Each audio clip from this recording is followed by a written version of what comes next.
Hola y bienvenidos to this episode of The Drama Club. On today's episode, first off, rest in peace to our guardian angel, Aretha Franklin, R.I.P. And then May tells us the ridiculously dramatically filled story of Jenni Rivera and the Rivera familia. On this week's second installment of El Club de Drama.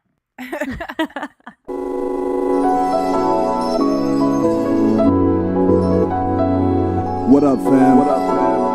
It's good, y'all. Feels good, right? Yeah, I know it do. And without further ado, we broadcasting live from CA to NY. I just realized I didn't post anything today. I gotta post. Oh, it's okay. I haven't posted anything all week. Thanks, May. Thanks for holding it down.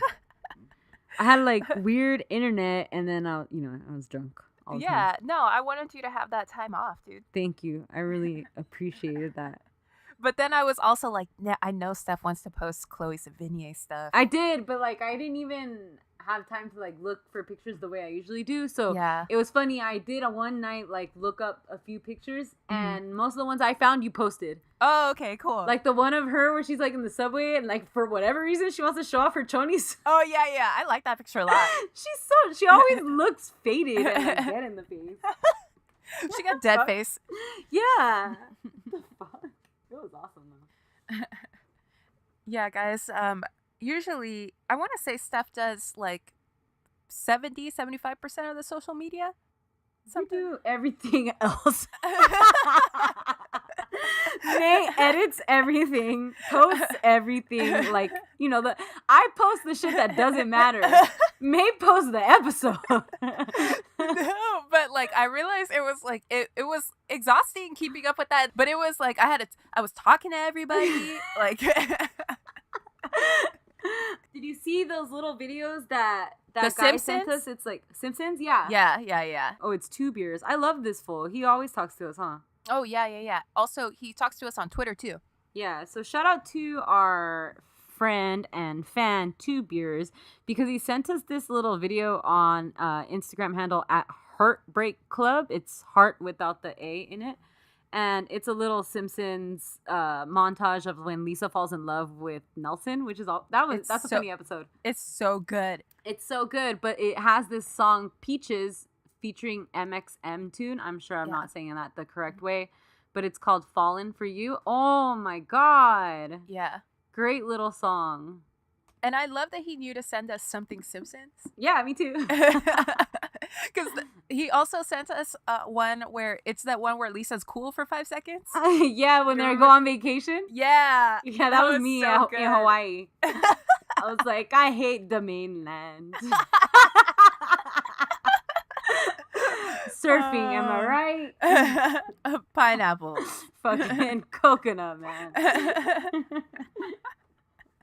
I don't know why. Bruno like was ignoring me 5 minutes ago, and like he hears me laughing and stuff, and now he wants to play. Now he's like, she's back, baby. Yeah, he's like, she's having fun back. somehow. Something's happening over there. Anyways, how was your week, May? It was cool. It was busy. Luca needs to have surgery. Why, May? May, I'm low key. I was 10 to 15 pounds is a lot for him. I know. It's like a quarter of his weight. Yeah, fuck. He's gotta have lap band. No, he's not. No, I'm kidding. Oh, butt band.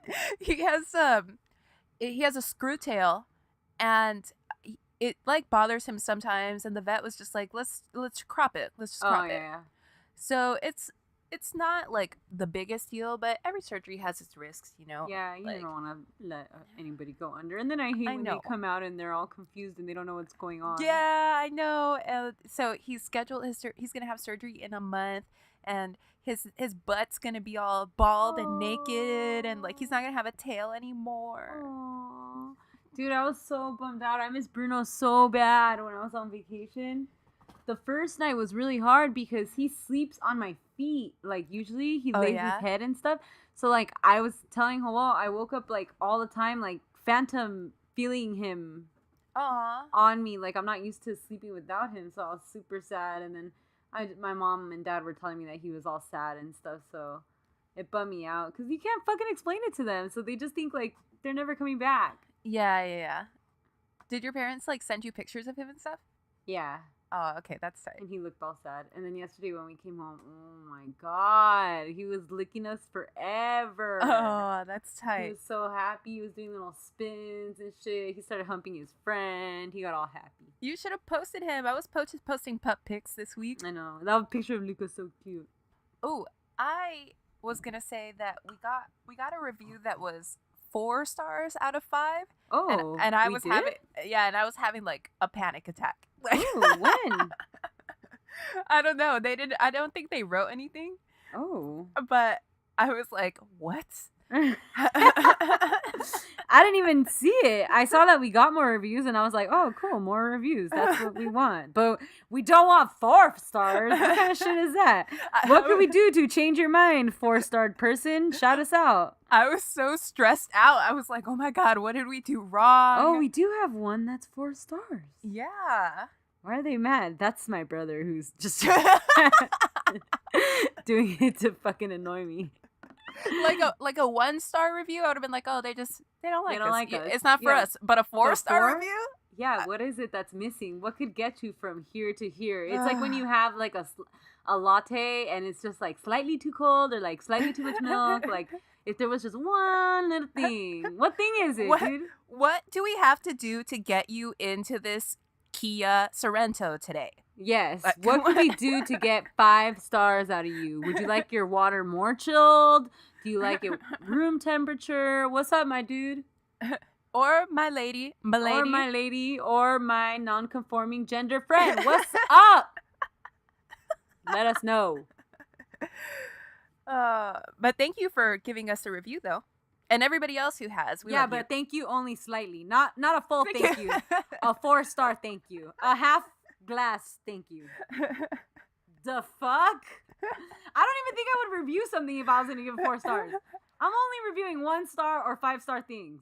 I have never in my life reviewed anything. Fuck you. Like yes, you anything. Have. Yes, anything. You have. You're so full of shit. Yes, you have. You reviewed our own podcast and you gave 5 stars. I reviewed, remember when we were the T-Birds for Halloween? Yes. Oh, we should post that picture. We should. You have to blur out Tiff and Nan. Oh, we'll have them sign a release. Well, we'll put cartoon characters over their face. So we were the T-Birds for Halloween, and we had jackets embroidered, and the people, like, I got them embroidered at this like really tiny mom and pop shop, and they did such an awesome job that I had to give them a Yelp shout out. It's my only Yelp review. Good job, man. That's fucked up. Why can't you Yelp review my fucking law firm? Oh, should I? 4 stars. Just post a selfie of me and you. I got my citizenship. Fuck your own lawyer. Give me the. Did you even use a lawyer? I did not. Yeah, you don't. I wouldn't. Why would you need to? You know? I have a lawyer that I use for personal injury stuff. Because if you live in Los Angeles, you will get hit by cars. You guys always have car problems. Yeah. Always. Remember the time we walked out of your house and like the M was stolen off your Mercedes? Oh, yeah. That's amazing. Yeah, so shout out to my lawyer. Stephanie, I'm your lawyer. Yeah, I'm going to start using you from now on. Because he takes commission. Yeah. That's why I don't like doing shit for my family, because I know they want it for free. Low key. Today we're going to see a story about one family and how they live together. You know what I liked about Kauai? What? Was the commercials like on the radio, because it would be like, I can't do like any impression or accent, so this is gonna be horrible, but it would be like, we're having a big crisis on the Kauai Island right now in regards to untested and untreated HIV/AIDS. Whoa. If you or a friend has any of these symptoms, call your local clinic now. And it's like a big thing, I guess, on that island that the locals all get, not HIV, hepatitis. Sorry, hepatitis B. Hepatitis. We're having a hepatitis B crisis on the island. Now it's Jamaica. I don't know where the fuck I was at, guys. I was in the U.S. I thought it was all tropical and shit. I saw sea turtles. That was cool. That's cool. Did you see a volcano? Gigantic. No, there's no volcanoes on that one. I mean, like, it's made of lava. But it's no volcano. That's tight. So a lot of shit happened while I was gone, May. Yeah, guys, welcome to our podcast, The Drama Club. This is The Drama Club. Thank you to everybody who follows us and who enjoys our friendship and podcast. And this is the podcast all about scandals, celebrities, vacations. My Hawaii vacation. 10. Yeah. May's dogs, my dog. My name is May. And my name is Stephanie. Welcome. Today, Aloha. I don't like that word because it's like it's a free for all. Like you can use it for everything. Mm-hmm. It's like hello, goodbye. It's like a vibe. It's like an emphasis. Mm-hmm. It's like fucking. I like fucking. I love fucking. I don't like the word whimsical for that reason. I feel like people use it for everything. I have literally never in the last 10 years heard anybody say whimsical. They use it on like HGTV a lot. Yeah, They're like, this do. door is whimsical. This cat is whimsical. This necklace is very whimsical. Your husband is whimsical.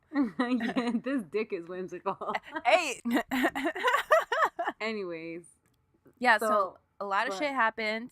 I know. First, let's say rest in peace to the queen. The queen of soul, Aretha Franklin, the voice of a generation. Yeah. That's a really sad. She was not that old. How old was she? 76. Damn. I never I don't know. Ever since my aunt died, I think I look at that way differently. Like, I never think anybody's old enough to where it's going to be okay. Yeah. Like, my grandma's 92, but when she passes, it's going to be the most horrible thing. Of course, yeah. And, like, that's, like, fucking best case scenario. So I think 76 is young. But it's kind of like, I think when I think someone's too young to die is when they haven't had a chance to live a full life yet. Yeah, absolutely. You know? And I think Aretha, she lived, like, a very hella full life. Yeah, she went through it all. Good for her, man. She really fucking broke down those barriers. And she sang like a goddamn angel. I saw this awesome. First of all, I watched all of Divas Live from 1998. Yeah, it's on YouTube, y'all. I highly suggest you watch it because crazy shit happens. Mariah Carey has like a mountain. She has like a mountain of hair of and like that curly Q, yeah, blonde hair, right? Yeah. She looks like a lion. She looks good though. She's all skinny and she does like a disco remix of My All, which is one of my favorite Mariah Carey songs. Yeah, that shit's fucking fuego. Then fucking Gloria Estefan comes out and does like a mega mix of like conga and like Turn the Beat Around and like some new ass songs. Shania Twain plays You're Still the One on a stool with fucking her guitar. Amazing. Fucking amazing. Aretha obviously doing her thing. And then, like, Celine was... Oh, yeah. That was so funny. I saw you tweet that. Celine what is her little accent? Like, she's French-Canadian. I know, but... it's something more than that. It's also, like, low-key uppity. Like, yeah. Like, she's a little bit better than everybody. Fuck you. My mom always talking shit at every turn about Celine Dion. She's always like, great voice, terrible personality. Well, so then, like, Aretha, everybody gets on stage at the end and they bring Carole King on stage to sing Natural Woman.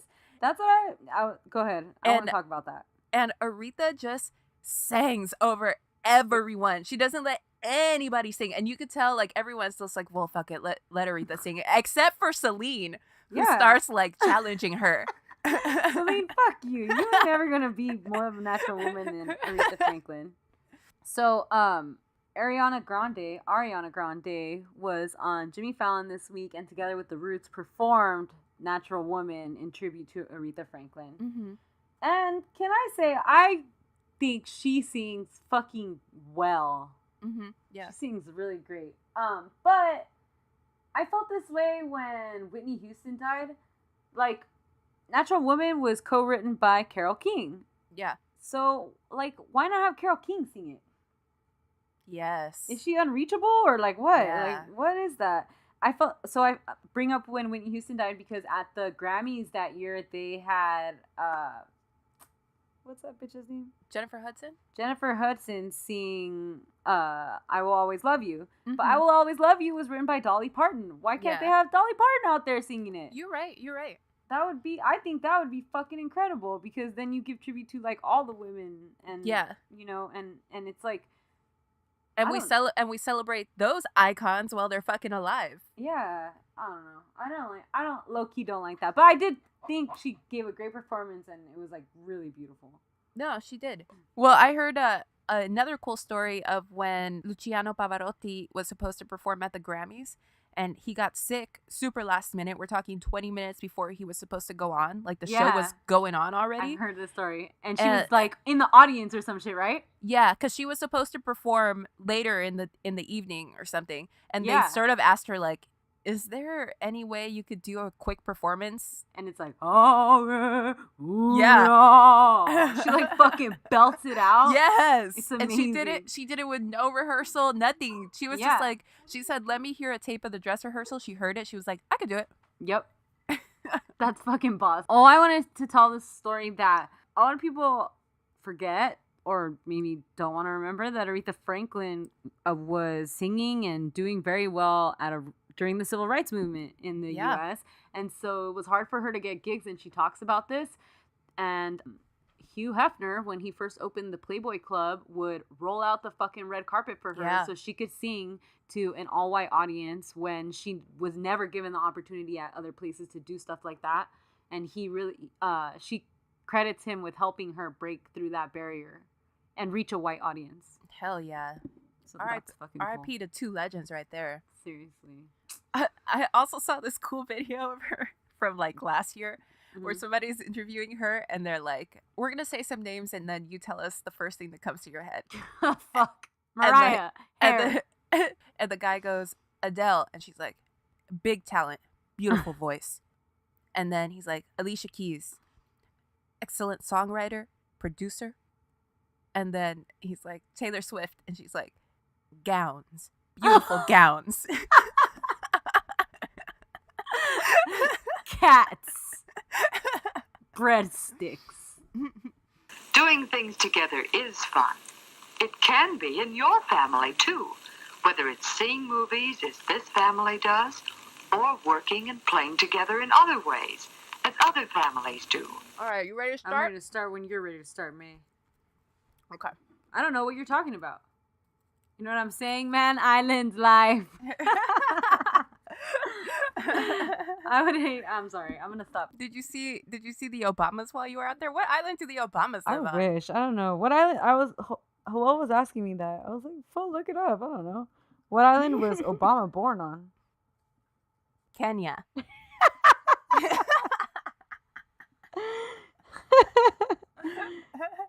Okay. Are you gonna do that song now? That opera song that Aretha Franklin did? Okay, guys. Today we're talking about... No, you're talking about. I'm not talking. That's true. You're not talking. Today, I'm talking about Jenni Rivera. Yes.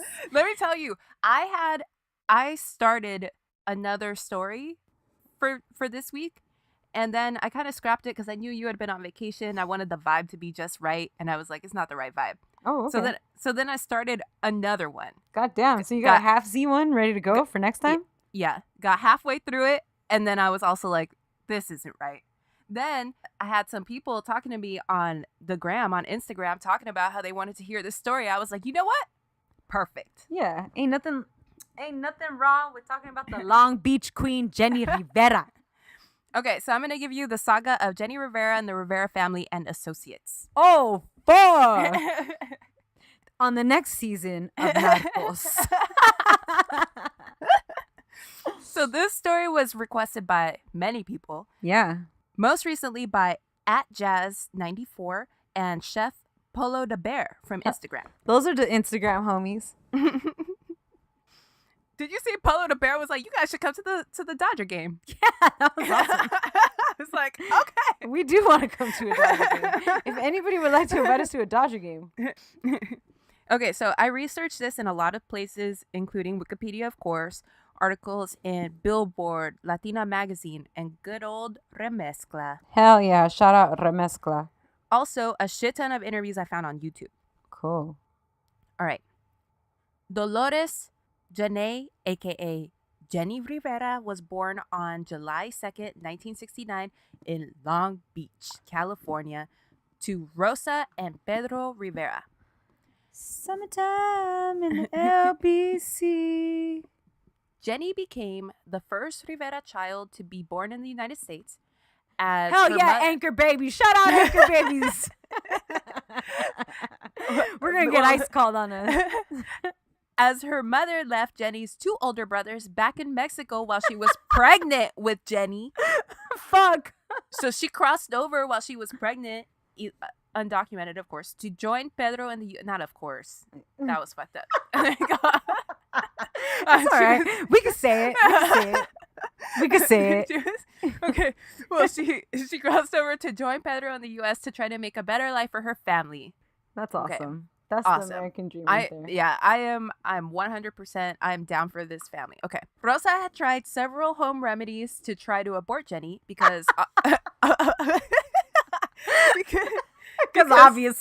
obviously it was a stressful time. She was fucking crossing over when she was reggaeton.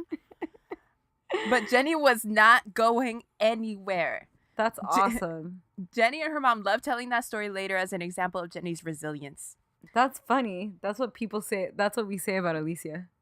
Oh my God. Yeah, because Russell was on the, what is that? The tea? The tea. What is that thing called? We on the tea. Rosa had an IUD.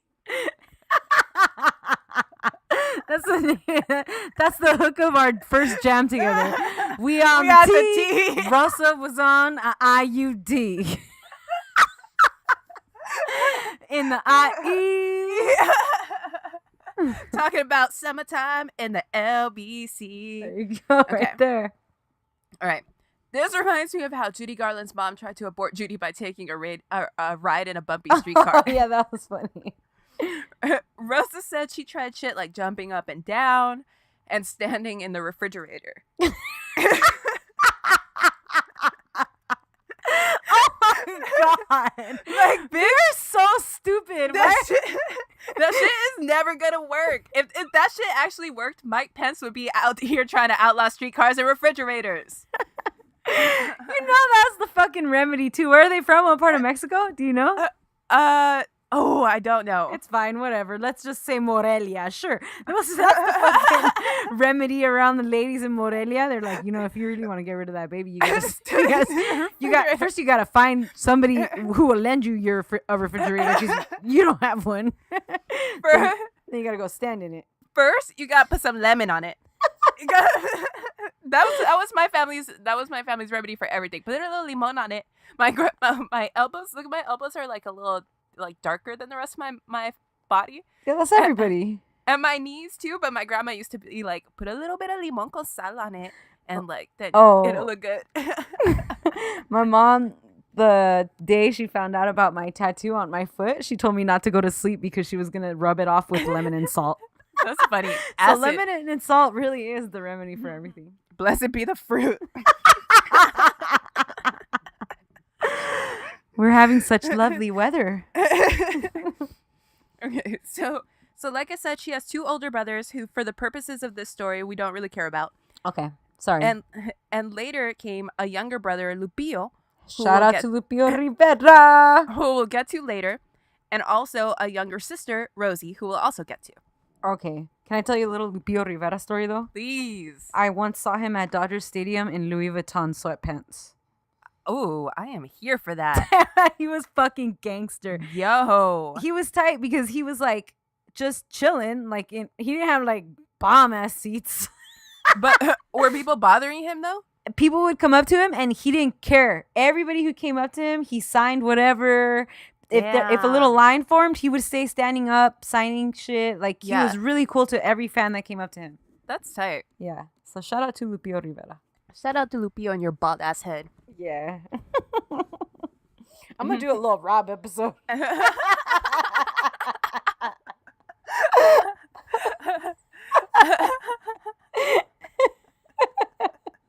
I'm feeling really chola. Something about them summer nights. I saw Lil Rob. I talked to Lil Rob at Wango Tango. Of course you did.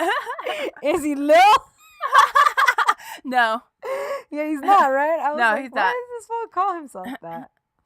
Oh, actually, no. It wasn't Lil Rob. It was Baby Bash. Oh, okay. Right? Are they the same? Wait time me right. I don't know. I was never at Wango Tango. Whatever that shit is. You don't tell ICE about Wango Tango. They're gonna show up and arrest you motherfuckers. So the Rivera family was super tight knit, and Pedro and Rosa raised them in a bilingual household and around lots of traditional Mexican music like banda and norteña. Yep. Which, by the way, is definitely not my thing, and I listened to a bunch of it this week, so you're welcome at Jazz94 and at Chef Below the Bear. Okay, so Pedro is a fucking hustler. He starts off picking grapes when he first came to the States, and he eventually became a bartender.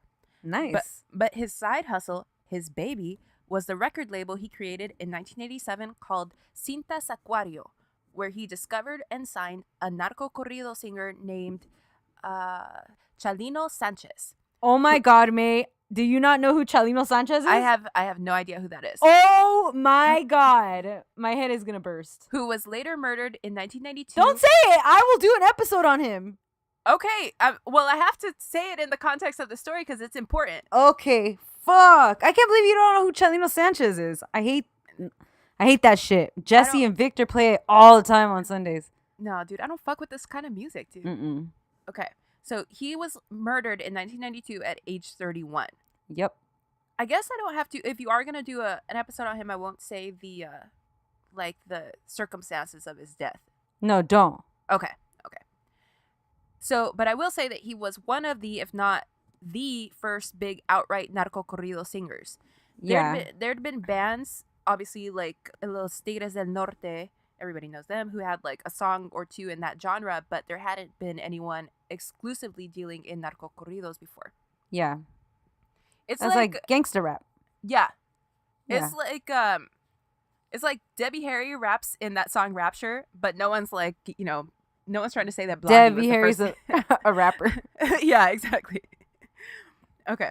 And he definitely was the first murder in what today some would call an epidemic of murders of famous narco corrido singers.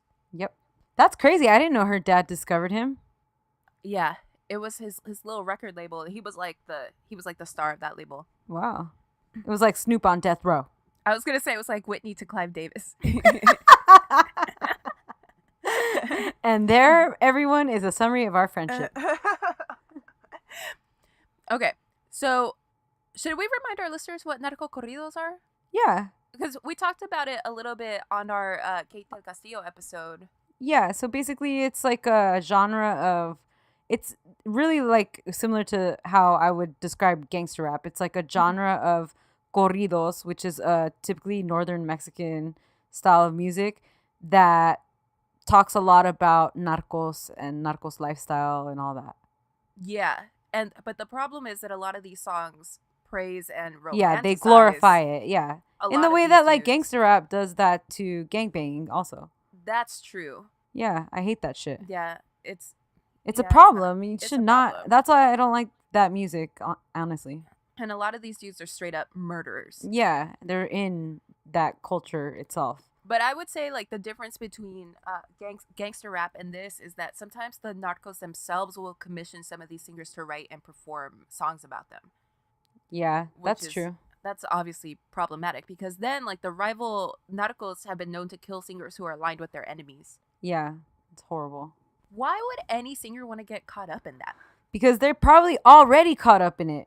Oh, that's true. Yeah, and they're like, well, it's either I become the fucking sniper or I become the singer. So I'm going to choose singer.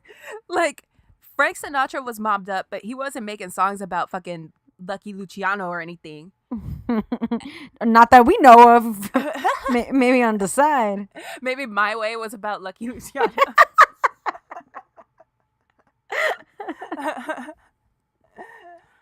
And you know for sure that Frank Sinatra was never gonna take a fucking bullet for Lucky Luciano. No, fucking pretty boy Frank Sinatra. Yeah, so let's put it like that. These narcos are like, they're hardcore because... Yeah, they're legit. Yeah.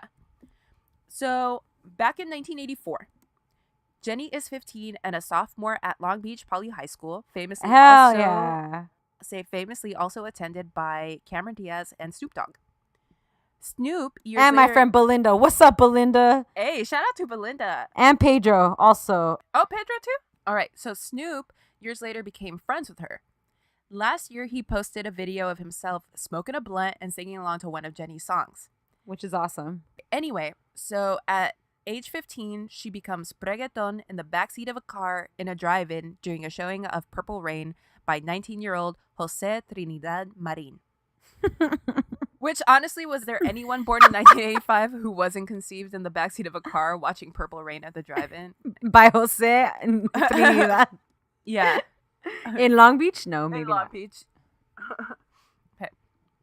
So her parents kick her out the house, which kind of forces her to shack up with her baby daddy, and she gives birth to a baby girl, Jenni, a.k.a. Chiquis Marin Rivera, in 1985, who we're definitely getting back to later in the story. Yes. Her mom was later, like, she regretted kicking her out of the house because she was like, forced her to live this life with this man that she didn't want, she wasn't ready for. Yeah, you live and learn. So Jenni, who up until that time had been a straight-A student with dreams of going to college, had to drop out of regular high school and get her GED at a continuation school where she was class valedictorian. Nice. Congrats. I'm not exactly sure what continuation school is or how it's different from regular school. My brother graduated from continuation school, May, so let me tell you all about it. Please. Basically, when you're doing so bad that you won't graduate with the rest of your class, instead of like making you take you're behind, but you're not so far behind where you need a full year. Yeah. You just need like a few extra classes to catch up. Oh, okay. So they send you to continuation school to continue that shit. How big do you think her class was? You know what I'm saying? Like hers? How hard was it to be valedictorian of something I'm imagining looks like traffic school? Yeah, not hard at all. Not to take away from her achievement, I'd personally be proud to be valedictorian of traffic school. Yeah, me too. I was valedictorian of my middle school, but there was only like 30 of us. So that's why I'm saying, like, I only had to beat out 29 people. I wonder if she had a similar situation going. Hello was valedictorian of his high school. Of his whole ass high school? Yup. Wow. Yep. You mean he's not just a pretty face? That's my trophy husband. Okay. At the same time, she's doing whatever work she can to try to make money for little baby chickies. Aww. So Jenni starts selling CDs at the swap meet. Hell yeah. There's a chapter in Chiqui's book called Swap Meet Princess because she says that that's where she grew up. That's where she was raised. Oh, me too. Like her mom was always fucking there selling. So obviously baby Chiquis was there with her too. Yeah. Around this time, all the pressure and stress started getting to Jenni and she attempts suicide by taking a bunch of pills. Aww. Luckily, I think that they were mostly over-the-counter stuff, so she's relatively unharmed, although she's forced to stay in the hospital for quite some time. Aww. After she gets out of the hospital, she leaves Jose, and her parents let her and Chiquis move back in with them. Oh, good. Meanwhile, Jenni never gave up on her dream of going to college, so she enrolls at Cal State University, Long Beach. Hell yeah. While going to college, she also gets back with her baby daddy, Jose, and they actually get married. Oh, wow. Their whole relationship had been very physically and emotionally abusive. And Jose didn't want her to get an education. So what? So well, that's part of that's emotional abuse. You know? Yeah, I know. He wants to keep her down. Yeah. So she often had to study in secret so that he wouldn't beat the shit out of her. Jesus. Jenni always makes a point to note in this part of her story that in that relationship, yeah, Jose would hit her, but she would hit him back. So it was a really volatile situation and there was abuse on both sides. Wow, that's crazy. Jenni, however, was a boss. So despite this and the fact that she'd since had 2 more kids, Jackie in 1989 and Michael in 1991, She graduated with a degree in business administration and started working in real estate, and then later part-time at her dad's record label. Hell yeah, that's awesome. She leaves and gets back with Jose a handful of times, which she later described as, quote, having an addiction to drama, an addiction to violence. I was going to say, we got an addiction to one of those things. But I can never imagine feeling that way. But I've thought that about people before, like, why don't you just leave? Which obviously it's not that simple, but I think that this might be an explanation for a good chunk of people who end up caught up in a cycle of domestic violence. Yeah, some people like that. Like, it doesn't feel real for them if they don't have that. And certainly that happens with physical abuse, but definitely with emotional abuse. Yeah, and I think it's, like, hard to see people, you know, choose that because it's so something that you wouldn't want. That's how I feel. Right. And I know that's how you feel. We feel the same about that. Yeah, for sure. Yeah. In 1992, Jenni finally divorces Jose, citing the physical and emotional abuse. Also in 1992, Jenni records music for the first time as a Father's Day present to her dad. She'd once tried to sing publicly when she was like 13, but she froze on stage and swore that she was never going to put herself through that again. But after feeling particularly comfortable in the studio, she now takes up singing as what she called kind of a hobby. Also, remember that around this time is when Chalino Sanchez was killed. Yeah. So her dad's label had essentially lost its moneymaker. Right. Enter Jenni's little brother, Lupillo. Ooh. Lupillo also started singing narco corridos around this time, and he kind of started slowly but surely blowing up.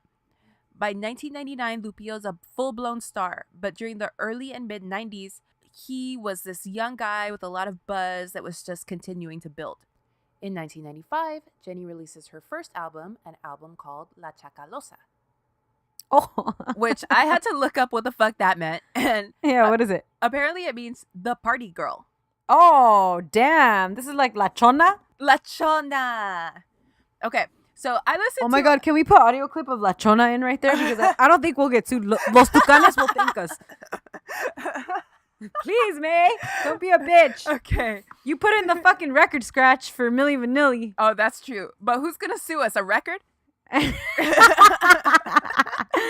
Dude, Los Tucanes won't sue us. I know it. I promise. They can't. They can't sue in America. They're Mexicans.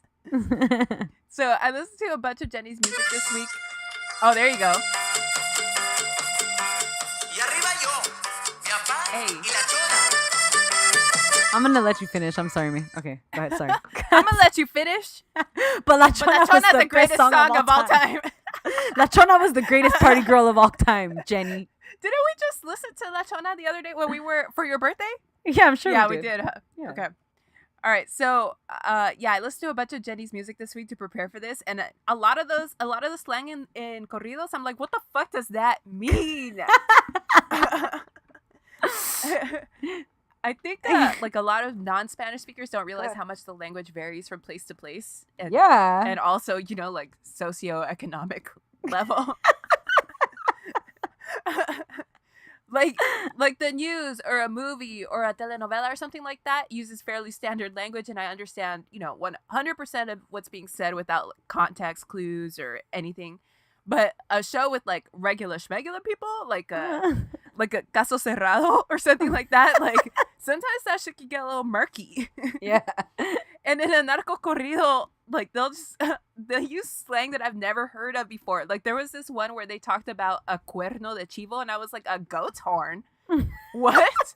What? And I looked it up, and it's slang for an AK-47. Oh shit. I was not expecting that. Jenni films her first music video for La Chacalosa, and she's feeling pretty good about it.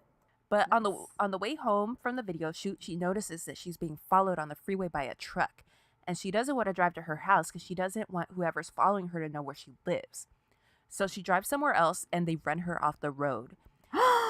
And as soon as she pulls over, she sees these dudes hop out who are watching the video shoot. and whose advances she'd rebuffed earlier in the day, and they violently raped her right there in the backseat of their truck. Oh my God. So this obviously was horrible, and it scarred Jenni for a long time.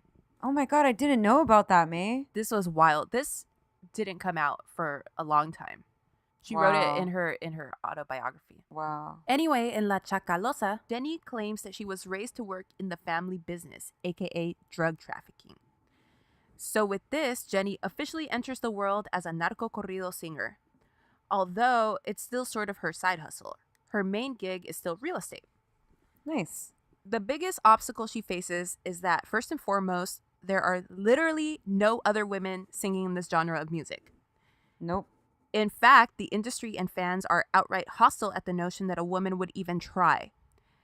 Second, even when she does get in the door of a radio programmer or major record company, they only let her in to see the novelty of Lupillo's sister and then quickly dismiss her. Wow. Yeah. Years later, I saw an interview where she's like, let me tell you the real truth. In this industry, women have to sleep with the men to make it. From the executives to the producers to the programmers, the men in power expect and demand it. They expect you to be a size 0. And if you're not going to do all that, they will make things difficult for you. And Jenni Rivera didn't fit the mold of what those in the industry thought an artist should be. Fuck yeah. Okay, so presumably, Jenni didn't want to do it that way. And things were, in fact, quite difficult for her. Also, I feel like even if she would have started sleeping with dudes just to make it, it probably wouldn't have made a difference because of the culture around the industry and that type of music. Right. It would have been hard to get fans in that genre as a woman. Yeah. Anyways. Anyway. Even if it would have been chill for her. Yeah. Exactly. So there's so much machismo that a woman was never going to stand a chance regardless. Right. Pepe Garza, a very powerful radio programmer, allegedly threw her CD in the trash right in front of her. Fuck. Pepe now has a role as the mean judge, the Simon Cowell, if you will, of the talent competition show Tengo Talento, Mucho Talento, of which I am a fan because I can't sing or dance and I don't have any real talent, but neither does anyone I've ever seen on that show, and I low-key think that I could win. Let's go do our podcast on there. We'll do our episode about that fucking judge right there. I was actually thinking about that show yesterday because my hair for some reason was like ridiculously curly yesterday. So I started singing Tomorrow from Annie and it wasn't half bad. Good job, man. Okay. Lupillo, for his part, was always doing interviews and stuff, giving shout outs to his siblings, letting people know that they were musicians and to look out for their music and stuff. Jenni independently releases a couple more albums, including a tribute to Selena following her murder in 1995. Aww. Around this time, Jenni starts dating this dude who worked making like kitchen and bath cabinets. And perfect. His name was Juan Lopez. Yep, perfect. I feel a bond with Juan because my first job involved designing kitchen and bath cabinets. Shout out to Home Depot. Shout out to HD, baby. Actually, no, because they discouraged unions. Oh. Okay. In 1997, Juan was arrested trying to cross 9 undocumented people into the United States, and he was sent to jail. Fuck, man. Jenni was like, I saw this interview where she was talking shit about him. She was like, he thought he was a coyote. He wasn't even a good coyote because he got cut. And when was this? It was easy back then. Damn. It was 97. Oh, yeah. It was chill to be a coyote back then. So Jenni was also pregnant with their daughter, Jenica, at this time. So she married this dude? My bad. I'll tell you right now. Okay, sorry. Go ahead. So Jenni was you haven't told me, so no. I'm not. Okay, cool. Jenni was also pregnant with their daughter, Jenica, at that time. So she bailed him out and married him in an attempt to keep him from getting deported. This is the best love story. I would love to hear their interview with the USCIS officer. So how did you guys decide to get married? Well, he got arrested bringing in 9 other undocumented people. So I figured I'd help him out. Well, also, she was pregnant with his baby. Yeah. All right. So Jenni is 7 months pregnant with Jenica That's a strange name, huh? It's like Jenny and Angelica or something put together. Jenica. So Jenny is 7 months pregnant with Jenica when her younger sister Rosie says that she has to confess something to her, but is hesitant to do it because she doesn't want to upset Jenny during her pregnancy. Oh God, then don't do it. Then well, but Jenny kind of like knew something was up, and she was like, "Tell me what's wrong. Like, tell me what's wrong," because they were pretty close. Yeah. Okay. Jenny urges her to tell her whatever she needs to say, and Rosie confesses that Jenny's ex-husband Jose used to molest her. Jenny loses her mind at this revelation. She's super close to her family, so she obviously feels sad and guilty about bringing this man into her family because he hurt her little sister. Yeah. But Rosie isn't done. Rosie is actually much younger than Jenny, around 12 years younger, I think. Uh-huh. So she's much closer in age to Jenny's daughter, Chiquis, who, if we remember, Jenny had at 15. Right. Rosie confesses that she knows that Jose had moved on from her and also molested his own daughter, Chiquis. No, May. Yeah. In Chiquis' autobiography, she says that the sexual abuse took place from when she was around 8 to around 11, 12. That's disgusting. Rosie says that whenever Jose and Jenny would have a fight, that Jose would inevitably sexually assault her. She thinks, and she says, most likely in an attempt to hurt Jenny even more. Wow, that's disgusting. So at this, Jenny breaks down.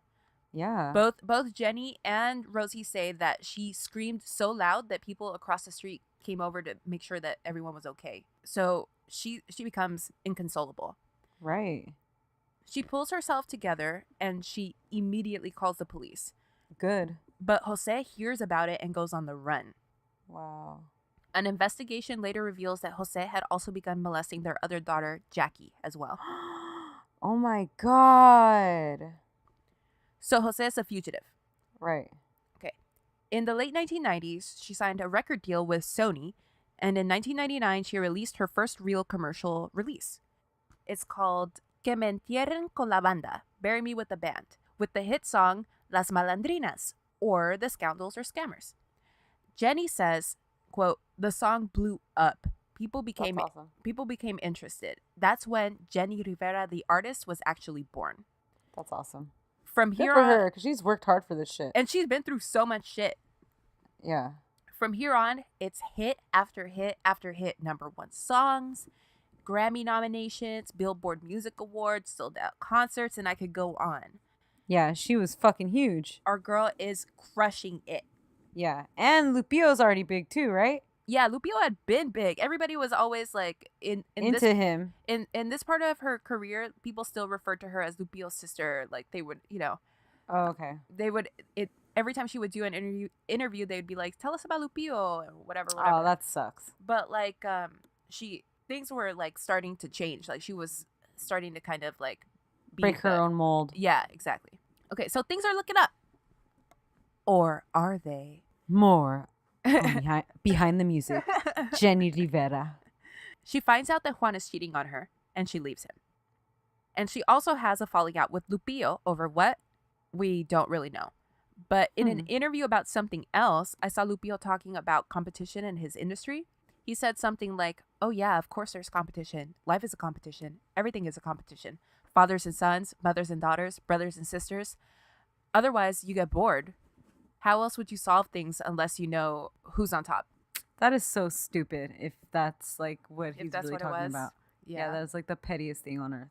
But I mean, I'm just using that as an example of his personality. I'm not saying he wasn't talking about her or anything. Well, we don't know. Or maybe he was. Okay. So she gets back with Juan, and in 2001 they have a son named Juan Angel. However, by 2003... Juanica.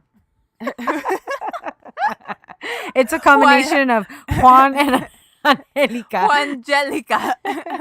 She just really liked the name Angelica. I don't know why she didn't just name one of her children that.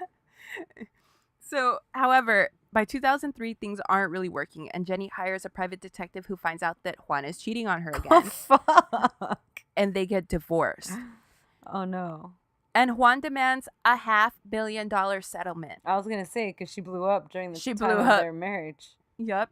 And he also wants $10,000 a month in alimony. No, fuck you. You cheated on her. Yeah. Also around this time, Jenni's mom, Rosa, hires the same private detective that Jenni had hired to catch Juan creeping, and found out that Pedro was creeping on her too. With the family photographer. What? So this woman... What? Wait. There's so much shit I have to say. Okay, go on. First of all, Jenni recommended a private detective to her mom so that she could find out her dad was cheating on her mom. That's crazy. And Latinos are so fucking extra. Second of all, her dad was cheating on her mom with the family photographer? Who the fuck has a family photographer? Well, they're famous. I know, but that's ridiculous. What the fuck? So, listen, hold on. This woman, the side chick, has shot family events for the Rivera family for years, including Rosie's quinceañera. No. Oh my God. Okay, and it turns out that Pedro had a secret child with her. Oh, I love secret family stories. That's awesome. I love secret family stories. How does that happen? Oh, Rosa was distracted by the flashes of the camera. True. So Rosa filed for divorce from Pedro after 42 years of marriage. Oh, that's really sad. Yeah, it's super fucked up. Men are trash, dude. Men are such trash. Fuck. Now poor Rosie can't even look at the pictures from her quinceañera without thinking about that home-wrecking bitch. I trusted you with my memories. But you tore them all apart, didn't you? You fucking flashy bitch. Flashy bitch. This family is crazy. Yeah, yo. there's so much shit going on. I can't even wrap my head around one thing. And there are so many people, like, if anybody's ever read 100 Years of Solitude by Gabriel Garcia Marquez, there's like, in the beginning of most copies of the book, they have like a family tree because there's so many people you gotta like keep track of. Like, I feel like this podcast needs a family tree. For this episode, we'll make one. Yeah. And also, this might be the first time that someone's compared the Rivera family to a Gabriel Garcia Marquez book. Yes, very true. The family that private investigates together stays together. Okay. And then her mom started fucking the private investigator. This shit goes full circle, baby. Okay. In 2006, a fan of Jenni's contacts her and says that she thinks that her ex-husband Jose is her neighbor and that he lives in the house next door with his wife and kids. Oh my God. What? Jenni contacts the authorities, and sure enough, after 9 years on the run, that's it's awesome. Jose. That's awesome. I remember this fool's trial. Sorry. Oh, you do? Yeah, I'll let you get to it. I'm not really going into it. I'm Okay. just saying Jose is convicted of sexual assault and rape and sentenced to 31 years in prison without the possibility of parole. Good. After the testimony of both Chiquis and Rosie, while Jose denied any and all wrongdoing. Wow, good. Fuck that fool. He's gonna die in prison. Yeah, he's a piece of shit. I know he asked for like early release on good behavior or something like that, but they denied it. Good. That's disgusting. Yeah, he's... And what about he had a garbage. new He's family, trash. so he wasn't Yeah. hurting anybody else, or I'm not sure. I didn't see anything about that. But what I did see that was interesting was that he was living not too far from the Rivera house in Long Beach. wow. So, like, what a piece of shit, like, the balls to even stay nearby. Yeah. Right? Fuck you, fool. In 2007, Jenni's ex-husband Juan was convicted of selling drugs. Well, I'm not surprised there. I can't say that I'm shocked. Jenni paid the $30,000 to get him out on bail. What? Why? An interviewer questioned her judgment in using her money to bust Juan out. But Yeah, she says, in the same way that I just did. What? Yeah, exactly. Why? But she says that she didn't want her kids to get older and find out that she could have helped him and chose not to. Oh, that's big of her. I mean, I get it. Yeah, 30. So it was like $3,000 she had to pay. No, 30 was what she had to put up. So it must have been what 300. Yeah. Wow. Yeah. She said that she initially wasn't going to also, but that his family came to her and was like, can you please help us with this? And she was like, all right. Yeah. Whatever. Fuck you guys. In June of 2008, Jenni was arrested after a concert in Raleigh, North Carolina. Apparently, someone in the crowd threw a beer can onto the stage and it hit her in the leg. So she called the dude on stage and started verbally and physically assaulting him. The dude ended up calling the police, and after the show, Jenni was arrested for assault. Nobody else at the concert called the police? No, it was this dude. She was detained for a few hours, but was ultimately released after paying her $3,000 bail. Jenni had a lot of issues because she kind of had an attitude problem. Kinda. Sometimes she expressed it with violence, and sometimes she expressed it with words. So she constantly had feuds with everyone. It was amazing. The research for this was fun because I was watching hella shit about her, and I watched this interview she did on El Gordo y la Flaca. Oh, I love that show. I love that show too. Which for our non-Latino friends is a show. What would you compare it to? I was thinking like Kelly Ripa's Good show. Morning, yes, like Kelly Ripa and whoever is her partner. Co-host. Yeah. So she's on El Gordo y la Flaca, and she's there to discuss a problem she had when she appeared on the show previously via satellite. In which she was fighting with one of the other guests on the show, and the satellite feed cut out right as she was in the middle of this rant when she was talking shit. Anyway, so Jenni was furious about it and was now on the show in person to talk shit about their producers. So she talks all this shit, and La Flaca is like, they're trying to explain it to her in her earpiece, and La Flaca's like repeating everything that they're telling her. She's like, and then this happened, and then this happened. So it's kind of funny, and she's saying she's explaining that the satellite feed is rented for 15 minutes at a time or some bullshit like that. I don't know if that's true. Right. And then that the feed cuts out and goes to the next person who rented the time. So the satellite automatically cut her off when she was going over that time, and it wasn't that they were trying to silence her or anything. Right. But Jenni wasn't trying to hear it. And in English, she's like, if that's what you're trying to say, whatever, but we all know what happened. And she gets up and goes, guess what she says? Whatever with your however. Close. She says, I'm done. She takes off her mic and she walks out. She in a tight ass dress in like the world's best Spanx. No, I think this is Oh no, this isn't pre Spanx, but she was in tight jeans. Oh yeah, hell yeah. Yeah, I think it was pre Spanx. She was in tight like poppin' ass jeans. Oh, It was tight. Okay. She also got in trouble around this time. Say it, man. Okay, I'm not laughing at this person that has Down syndrome. Okay. I'm laughing. Whoa. I'm laughing at this situation because what was Jenni thinking? Okay. She also got in trouble around this time for giving a fan with Down syndrome some tequila to chug when he got up on stage with her. What? Jenni Rivera, I was going to say she has her own tequila company. Yeah. On some Kate Castillo shit. But I don't know what it's called. Do you know what it's called? No. Gotta find it. Somebody send us all the tequilas. Yes, the Jenni Rivera tequila, the Honor tequila, George Clooney's tequila, everybody's tequila. Okay. She also beat up a female fan for throwing a can at her on stage. And Jenni pulled the fan's hair. She pulled her up on stage and she pulled the fan's hair and immediately said into the mic that she regretted it because now she probably had lice under her nails. Oh my God.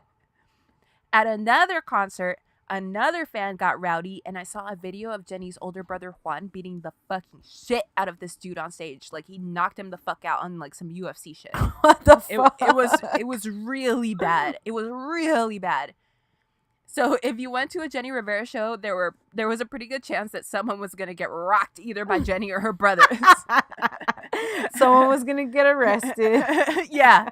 And one of her husbands was gonna go to jail. Someone with Down syndrome would get drunk on tequila. Fuck. That's crazy, dude. Why would she do that? Because she's stupid.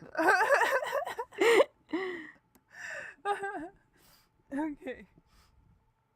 Oh my God, I think I've told you about this before. There's a show I love on A&E, a reality show about people living with Down syndrome. Yeah.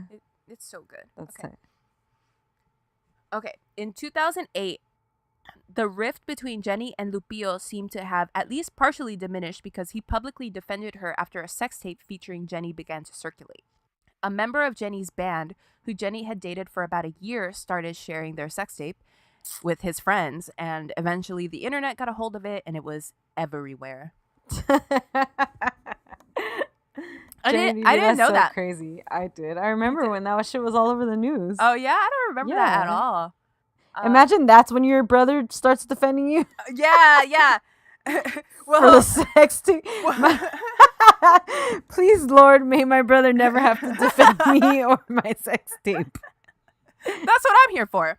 I'll defend.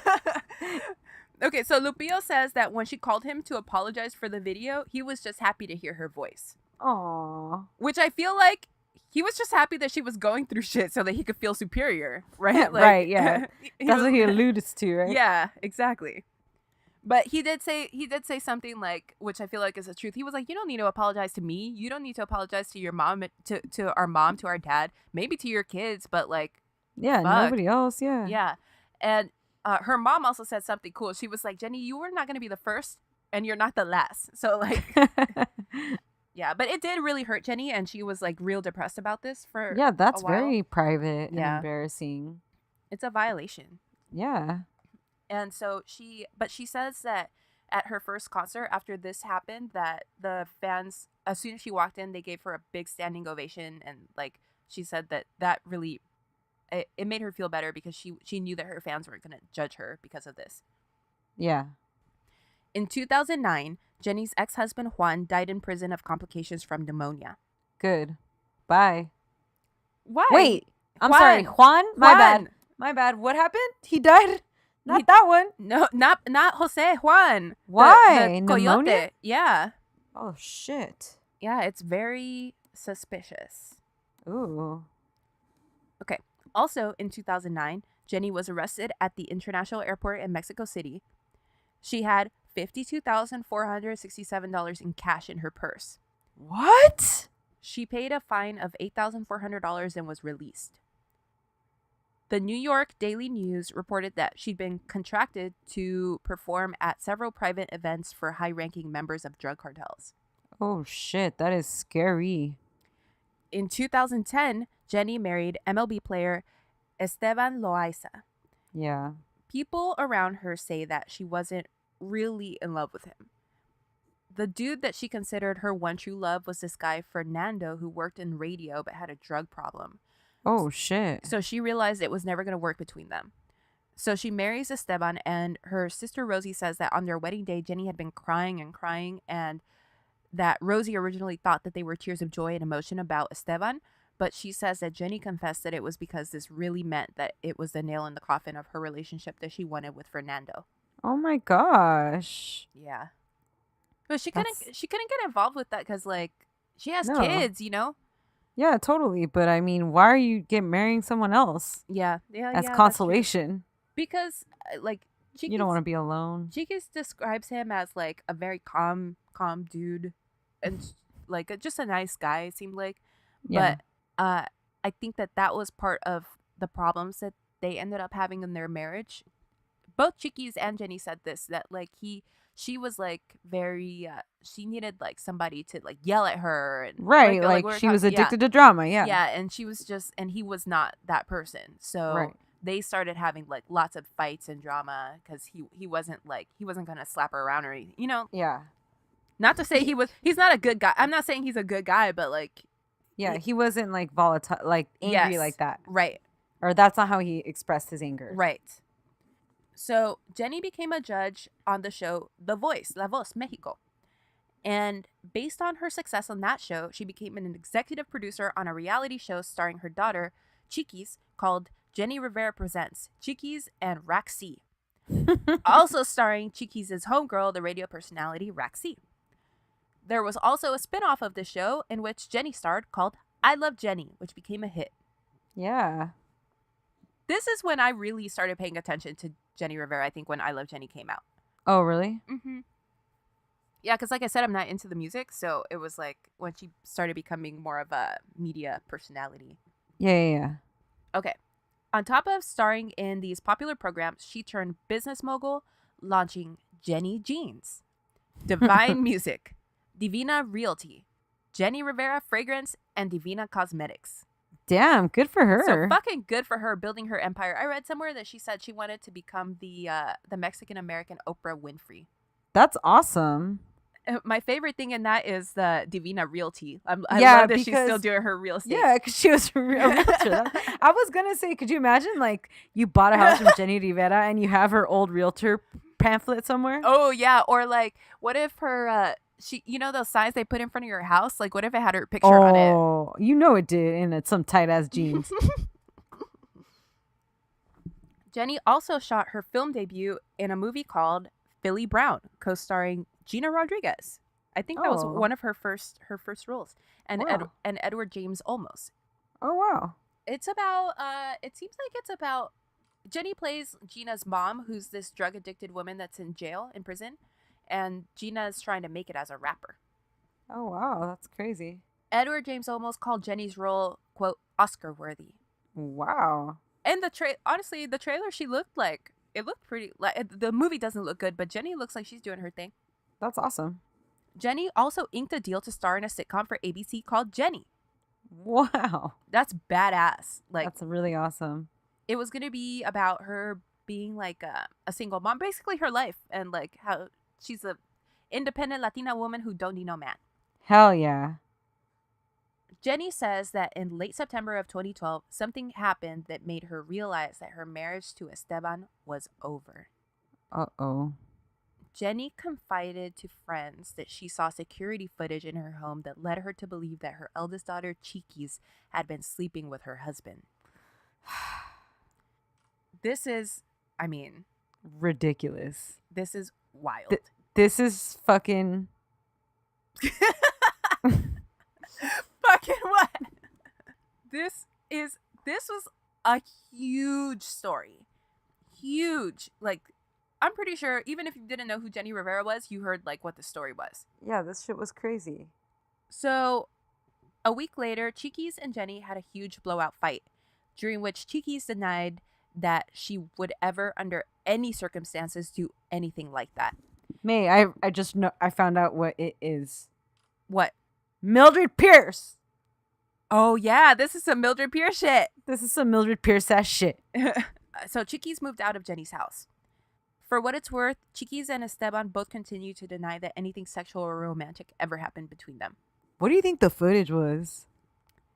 Well, Rosie talks about it. Oh, okay. She says that there was footage of someone, a woman, coming out of the master bedroom and like adjusting her, like getting dressed. Like she was right. But Rosie says that the footage was kind of like grainy. And Chiquis and Rosie both say that they think that someone was in her ear saying like, "Oh, it's Chiquis, it's Chiquis, it's Chiquis," and she just like listened to that person. Yeah, because so much wild shit has happened to her at this point. Yeah, and then Chiquis also says something like, "There's a lot of there's a special dynamic with mother and daughter when they're so close in age. They're only 15 years apart." Right. And she's like, we had a lot of problems, and that age, like the age difference, was at the root of a lot of their problems. Right, of course. Definitely. So a month later, I learned from a YouTube clip I saw from Primer Impacto. Shout out Primer Impacto. That it had been a month since Jenni and Chiquis had spoken. The clip showed Jenni standing on top of her car yelling at this dude that I guess called her a bitch and was talking shit at her. And Jenni is all yelling, saying, I know you have to believe your little girlfriend or whatever, but just know that the story she's telling you isn't the whole story. And whether she sent you here to talk shit or you're doing it on your own, fuck you, because I'm not the one, pendejo. So then she hops into her car and dips. It turns out that that dude was Chiquis' man at the time. Yeah. And when Primer Impacto asked Jenni for a comment, she said that her and Chiquis weren't on speaking terms and that she had completely rewritten her will to disinherit Chiquis. Oh my God, man. Jenni filed for divorce from Esteban right around this time.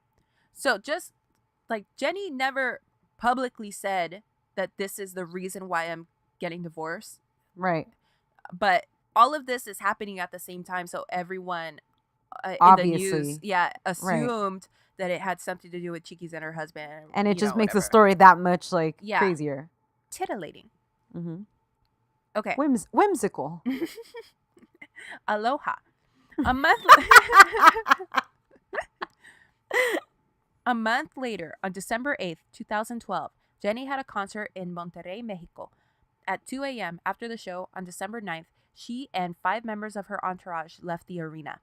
At 3 a.m., they took off via private jet toward Toluca for a TV appearance on The Voice Mexico. Approximately 20 minutes later, air traffic control lost contact with the jet. A day later, the wreckage of the jet was found, and the impact was so severe that everything disintegrated upon impact. That is so, so sad and scary. Obviously, Jenni and everyone on board perished, including her publicist, Arturo Rivera, makeup artist, Jacob Yebel, stylist, Jorge Sanchez, and lawyer, Mario Macias. That's so fucked up. I couldn't find the names of the pilot and the co-pilot, but obviously RIP to everyone on board. Due to the violent nature of the impact, which they estimate to have been a nosedive at 700 miles per hour. Oh my God, that's so fast. There was literally nothing left. Only the outer covering of the black box. So they never could conclusively say what happened to bring the plane down. That's so scary. Although the 43-year-old plane, which ironically was built the same year that Jenni was born. Oh, wow. The 43-year-old plane had been involved in a, quote, fuel system incident years before that almost led to a crash. That's horribly scary. Mm-hmm. A judge later awarded $70 million to members of Jenni's entourage, or their families, against Starwood Management, the owners of the jet. Chiquis had, at that point, not been on speaking terms with Jenni for 2 months. That's so crazy. A fact, she says, led to her feeling as though she lost her mother twice. Oh, no. Once when they stopped speaking, and 2 months later at the time of her death. Jenni sold over 20 million records, and at the time of her death was the best-selling Latin artist, and is currently number 12 on Forbes' list of top-selling deceased celebrities. Jenni was very active in her community and had various charity projects, including the Love Foundation, for women and children who were victims of abuse. The Love Foundation opened a home called Jenni's Refuge, which offered a place to stay for these victims of abuse in Long Beach, California. Now, there are hella conspiracy theories surrounding Jenni's death. Yeah. At her last concert, Jenni wore all black and performed on a stage shaped like a cross. And the last song she performed was La Muerte de una Dama, or The Death of a Lady. So there were lots of rumors saying that she'd been receiving death threats and she was ready. Right. And her parents say that they did find it weird that she had suspiciously made a lot of arrangements for her children in the months prior to her death. Mm-hmm. Yeah. That's not something people do. Right. Often. Especially when they're young like that. Uh-huh. You know? But also, it probably had a little bit to do with the fact that she was already getting shit together because she was trying to disinherit Chiquis, you know? Right. But yeah, and Rosie also said something like she told her last time she saw her, she said something like, so I'm going to see you on Thursday or whatever. And she said that Jenni normally would have been like, yeah, sister, yeah, I'll see you or whatever. She said that she just nodded. Yes. Uh-oh. She didn't say anything. She just nodded. Oh, wow. There was also a screenshot going around of a tweet allegedly from her account that said that she was alive and in need of help immediately following the crash. There's also a woman in the witness protection program who alleges that drug kingpin Edgar Valdez Villarreal, aka La Barbie, had Jenni killed after they had a falling out. Allegedly, Jenni threatened to call him out in a future song and the media, which he thought would hurt business. And And the plane itself was chartered by Christian Eduardo Esquino Nunez, another narco who served time for faking safety records of planes he sold. Oh, fuck. I could go on, but really the conspiracy theories are endless. There's even one where she's alive because her body was never found. Right. Oh, and also she was in the Illuminati. Oh, yeah, of course. Researching this was fun because there really is endless Rivera family drama. Like, I was watching videos on YouTube, and one of the videos that played immediately after the one I was watching was like from TMZ and called Chiquis Rivera apologizes for using the N-word. She did everything. She did blackface and shit. And Jenni's husband, Esteban, was arrested in February of this year with over 44 pounds of cocaine. Oh, whoa. That was a curveball. That's get it? Because he's a baseball player. But yeah. He doesn't need to do. This motherfucker had like a Ferrari and shit. I think he was arrested. I think he was arrested in his Ferrari. Jesus. So he pled guilty last week to felony possession, purchase, transportation, and sale of narcotics and faces 10 years to life. That's crazy. Also last year, go Dodgers. Also last year, Jenni's mom, Rosa, claimed that a NutriBullet exploded on her and she had several injuries, including cuts and second and third degree burns to her hands, face, head, and neck. Rosa is filing a lawsuit along with several others who were also injured by their NutriBullets. That was wild to me because remember, Nan was just talking about that. Yeah. And I have a NutriBullet, and when Nan told me that, I was like, should I throw my NutriBullet out? But I haven't yet. And then when I read this, I was like, I gotta throw my NutriBullet out. Some lesser Riveras, Lupillo's daughters, were also recently in the news for calling the cops on Chiquis and Jackie Rivera, who they claim were threatening them. I saw a These video. must be the best family parties. Could you imagine? God, is like the Mexican Kardashians. Like, they're all rich, they're all ratchet. Yeah.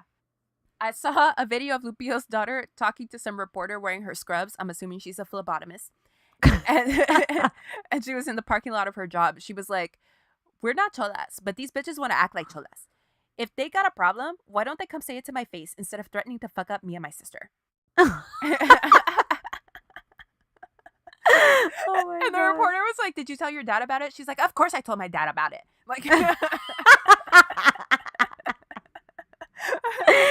You'd be surprised. You'd be surprised. The Riveras all are currently starring on a reality show called The Riveras, in which they chronicle their lives and dramas in the wake of Jenni's death.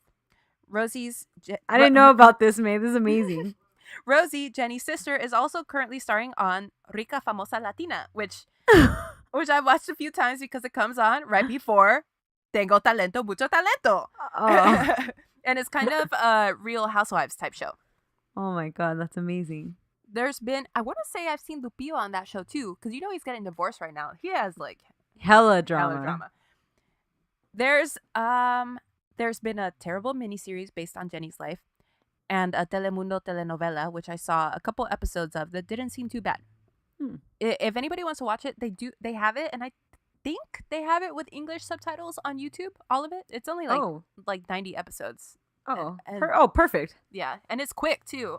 Like I think they're like 40 minutes, but the ones on YouTube are a little bit shorter. So they're it's Jenni Rivera. Like, what is it called? It's called like Mariposa del Barrio or something like that. Oh, okay, cool. Yeah, it's cool. And I think the YouTube episodes are they're like 20 minutes or something. Perfect. And Chiquis is in talks to star in a biopic about her mother, among her many other business ventures, including her music career, which seems to be her focus. In her book, Chiquis says that she has come to terms with all that happened. Quote, I forgive you for doubting me, she wrote in a passage to her mother. Now I want to be happy and carry you with me in my heart. I want you to guide me with the kids and with my career. You knew how to fall, how to get back up, and how to get better each and every day. Only your love will carry me forward. I love you, Mama, and I miss you. Oh. Chiquis, as we know, was left out of her mother's will at the time of her death, but she said she's at peace with that too. Not having life all planned out left me with no other choice but to go out and earn my bread, she writes. That's cool. I make every dollar I have. I'm a hardworking woman, just like my mother was her entire life. And thanks to that, I can honestly say that I wake up every morning feeling proud of exactly who I am. Damn. And that's the story of Jenni Rivera, the real Jenny from the block. Hell yeah. Endless drama. Endless drama. There was so much drama there. There's so much, and I feel like that's not even all of it. No, that's not even breaking the barrier.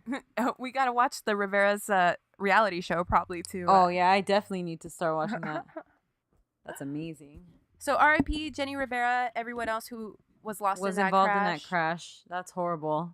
And if it was something like they say, I think that's even awful that they just took everyone out, you know? Yeah. Yeah, that's true. But these people are ruthless. They don't give a fuck. And they have nothing to lose. Yeah. That shit's crazy. All right, guys. That's our episode. Thank you for listening. As always, hit us up on social media. We love talking to you guys at Drama Club Pod on Insta and Twitter. Hit us on the hotline at 505-539-0556. And email us at dramaclubpod@gmail.com. Thank you. Bye. Buenas noches. However, whatever with your however.